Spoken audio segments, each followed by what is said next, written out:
Well, good afternoon, everyone. I've just come back from the Procedure and House Affairs Committee. We've been meeting since 9 o'clock this morning. What we're talking about, of course, is foreign interference in our Canadian elections. And we know that we're hearing story after story with leak after leak that's telling us that there are serious things for us to be concerned of. Unfortunately, we're in a position where the Liberals are filibustering the motion that we've put forward to have representatives from both the Conservative and Liberal governments and their campaign managers to get answers for Canadians. We did interrupt the proceedings to have the Minister of Foreign Affairs and the Minister from Democratic Institutions come and answer us. And one of the things that was very clear is that there is still a resistance to having an independent, public, and transparent process that allows Canadians to have the answers that they need to build trust in the institutions that we have in Canada that assure a free democratic process. So we're going to continue to work. We've already, of course, presented the NDP motion in Proc that was reported on yesterday in the House of Commons around having that inquiry, having a public national inquiry that will get the information out. We know that our leader, Jagmeet Singh, has been calling on that for quite a while, and we're very glad to see the other opposition parties follow that leadership. But we need to see that publicly done so that Canadians can have trust in our institutions. And now I'll invite my friend to the mic. Merci beaucoup, Rachel. Comme vous le savez, le NPD a déposé une motion au comité PROC pour avoir une commission d'enquête publique, indépendante et transparente sur les interférences, les ingérences étrangères dans notre système démocratique, dans nos élections. C'est de plus en plus grave. On en apprend à tous les jours. Il semble y avoir des fuites. On se demande si ce qu'on connaît en ce moment, ce n'est pas juste la pointe de l'iceberg. Malheureusement, ce qu'on s'aperçoit, c'est que le comité PROC siège depuis 9 heures ce matin et que les libéraux retardent les travaux, mettent des bâtons dans les roues, font des discours interminables pour que ça aboutisse pas. Et c'est absolument dommage parce qu'on devrait tous être unis là-dedans. Et on n'a rien à cacher aux citoyens et aux citoyennes. Les gens sont inquiets. Ils ont de bonnes raisons d'être inquiets. Et nous, ce qu'on veut, c'est qu'on puisse avoir une commission d'enquête publique pour que les gens puissent avoir les réponses auxquelles ils ont droit. Ils méritent la transparence, ils méritent la vérité. Puis en ce moment, malheureusement, l'initiative qui a été prise par le NPD puis Jagmeet Singh est bloquée par les libéraux. Mais nous, on pense que c'est le bon outil, c'est la bonne manière d'avancer et on espère que les libéraux vont entendre raison le plus vite possible. Il y a eu cette histoire ce matin que vous avez vu, la GRC qui enquête sur 2 postes de police chinois présumés au Québec. Est-ce que, d'après vous, d'abord, votre réaction à ça, puis est-ce que ça justifie d'autant plus peut-être la tenue d'une enquête publique? Bien, c'est assez choquant comme révélation. C'est plus que préoccupant, là. Comment ça se fait qu'il peut y avoir des agents d'un État étranger qui viennent ici faire de l'intimidation, faire de la pression, peut-être de menaces auprès de citoyens québécois, de citoyens canadiens qui sont d'origine ou qui sont des ressortissants chinois. Je pense qu'il n'y a aucun pays dans le monde qui peut accepter ça, aucune démocratie dans le monde qui peut accepter ça. C'est de l'intimidation, c'est du bullying, puis nous, on veut faire la lumière là-dessus.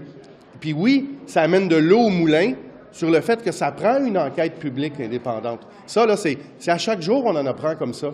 Est-ce qu'il y a d'autres choses? Comment les médias sociaux sont utilisés? Est-ce que la vie privée des gens est menacée? Les pressions sur les candidats et candidates? On comprend qu'il y a des enjeux parfois de sécurité nationale, puis on est capable de faire la part des choses. Mais je pense que là, il est temps d'ouvrir la fenêtre, d'avoir de l'oxygène, puis de savoir qu'est-ce qui se passe. Pierre Poilievre dit si les libéraux ne veulent pas d'enquête publique, c'est parce qu'ils veulent se protéger eux-mêmes, ils veulent protéger leurs intérêts du parti. Est-ce que vous êtes d'accord avec lui?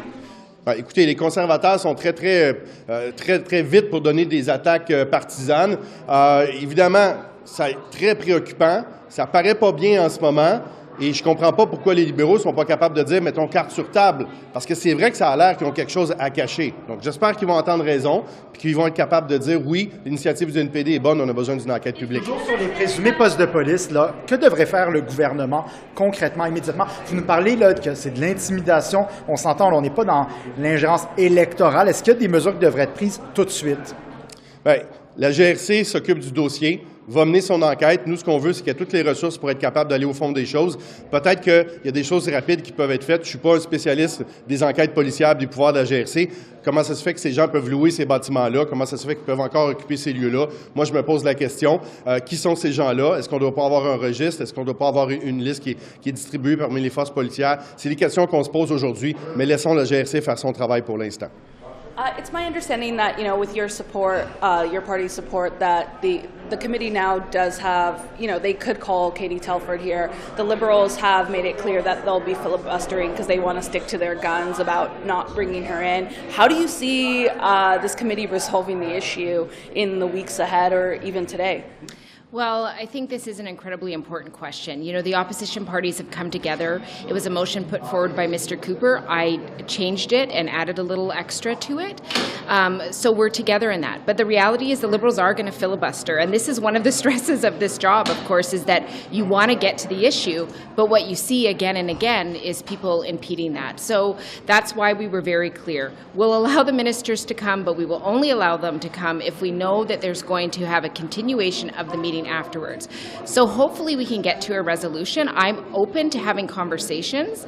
Right now we have an amendment on the floor from the Liberal person, and I'm actually okay with that, except for it dismisses all of the other motions. So maybe if it was added on, so hopefully we'll get to a conclusion, but really it's up to the Liberals. How long are they going to filibuster? How long are they going to hide what we need to have conversations about, because Canadians are asking for it. These are their institutions, and we are accountable to them. Can I ask you, sorry if you've already been asked about this, but Michael Cooper's comment to Melanie Joly, what was your take on that?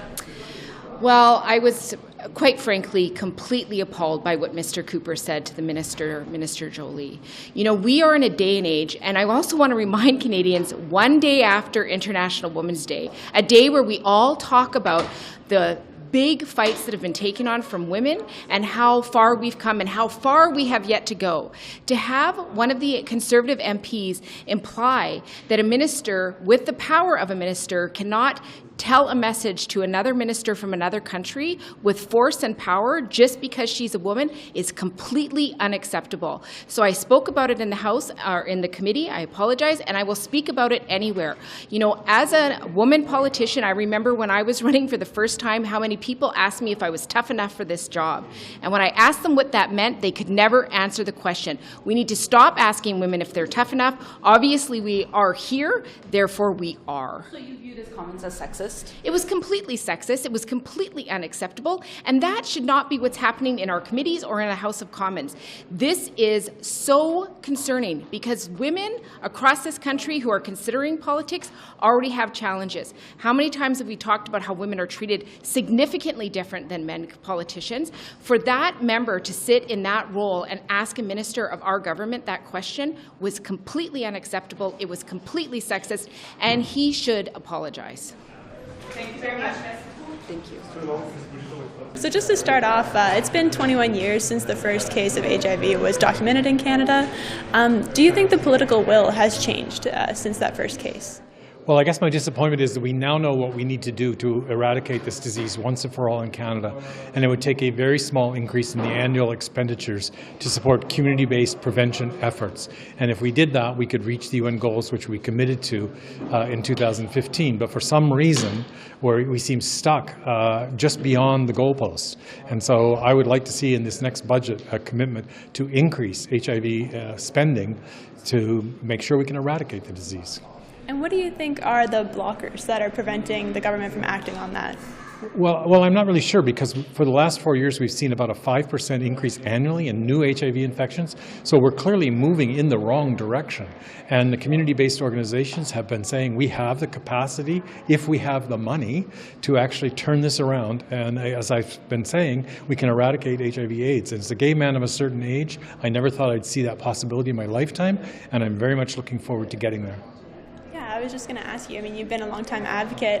How do you feel about the sort of lack of action? What keeps you going? What keeps you motivated? Well, as I said, it's disappointing to see an annual increase in the new HIV infections, and we've seen spikes in the Indigenous community, we've seen spikes among substance abusers, and we've seen a particularly disturbing spike among young gay men.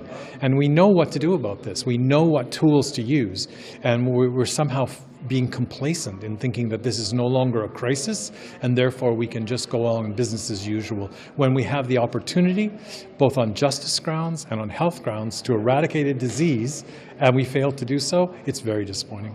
And advocates, as I'm sure you're aware, are calling for a national strategy. What would you like to see if the government were to roll out a national strategy? Well, the national strategy, and the government's good at national strategies. It's not so good at funding them, and it's not so good at the actions that are part of those strategies. But again, in the case of HIV, we know what works. Funding community-based organizations for prevention and education will eradicate this disease. So a strategy that delivers that funding is what we need at this point.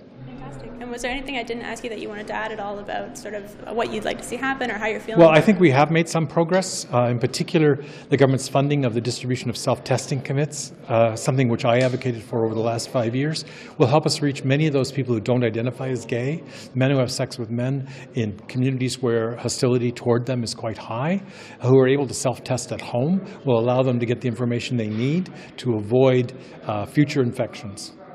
Yeah, absolutely. Great. And I guess just, on this long journey, if you could sum it up, like how you're feeling, are you frustrated? Would that be the word? Well, I guess I'm always optimistic, but I'm frustrated that we're so close to achieving this goal and we can't seem to get there. Yeah, absolutely. Well, Great. Thank you so much. Thank you.